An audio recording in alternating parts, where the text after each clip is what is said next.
When I was growing up, we made frequent trips to my grandparents' farm. There was a high hill that used to be the sheep pasture and where my uncle built his house. And then down a little bit, the early 20th century farmhouse, about halfway down the hill. And then the barn and the fields and the cow pastures and the trees spread out at the lowest elevation, like a patchwork of squares on an apron in someone's lap.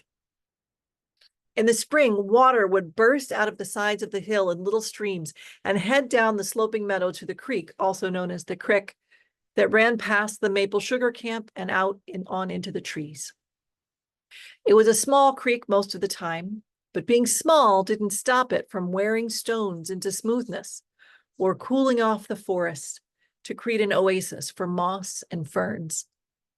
Not even the thirsty cows could keep the stream from running its course, probably heading for the Savage River or the Allegheny River, eventually to the Potomac and the Chesapeake Bay. Water is persistent. I don't believe that it necessarily has a consciousness or a will of its own, but it's not hard to imagine a personality for water as it makes its way toward the sea. Individual drops of water can take a detour as part of a living thing or by evaporating into the atmosphere, but there's very little in the natural world that can keep water as a course from getting where it's going eventually. It will patiently wear down the rock, overflow the Beaver's Dam, dissolve the limestone cave, and otherwise find its way over, under, around, and through. Water finds its way by being flexible, creating new paths and transforming to new forms, integral to life wherever water finds itself. Perhaps this flexibility and persistence is part of what makes water so important for healing.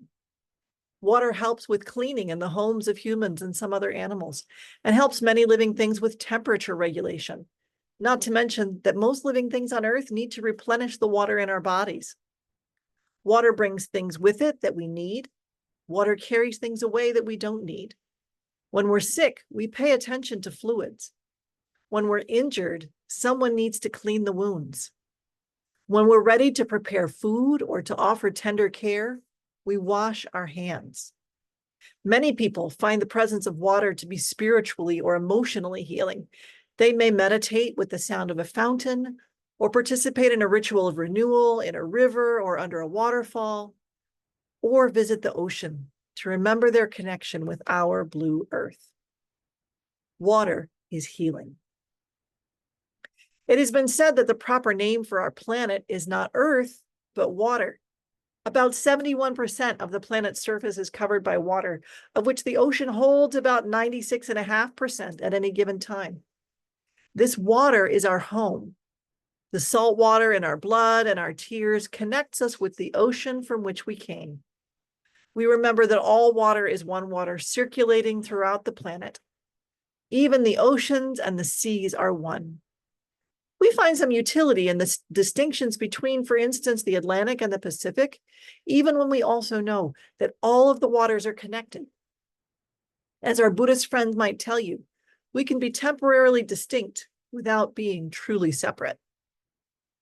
This oneness is part of what Christopher Bice was highlighting in this morning's wisdom story. We each have gifts that we are called to use in the spirit of love. This river has some gifts. This river may have different gifts. And yet we know that our ultimate destiny is shared. As the voice of wisdom says in the story, all things are one and all are joined together like rivers in the sea. The well-being of the Raritan River is connected with the well-being of the Allegheny, is connected with the well-being of the Ganges and the Amazon and the Yangtze, and so on. And so it is with humans.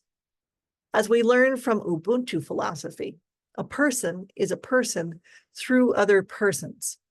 I am because we are. None of us can grow into being the people we are called to be unless all of us have the freedom and the support to grow into being the people we are called to be. Humanity is at its best when we remember our shared responsibility and our interconnectedness. We each have our own journey and our own gifts. We flow together as tributaries and local communities, and ultimately, what happens to one affects us all. For this reason, it matters to us when water is being misused or withheld. It matters when climate change leads to extreme conditions like drought or flooding. It matters when people are abandoned or exploited, leaving them with unsafe water infrastructure like lead pipes, or with wells and streams poisoned by fracking and pollution.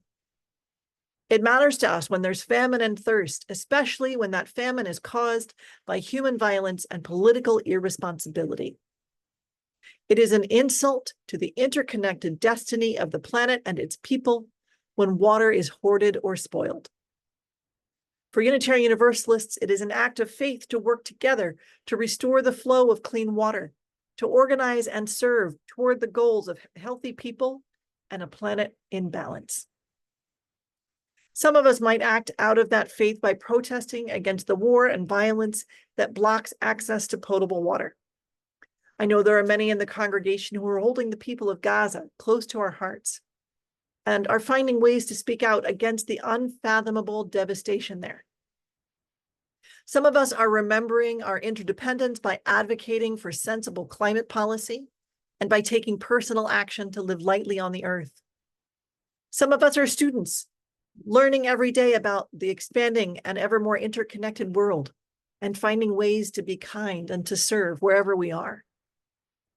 Some of us are immersing ourselves in science, finding solutions that will lead us to healing and restoration.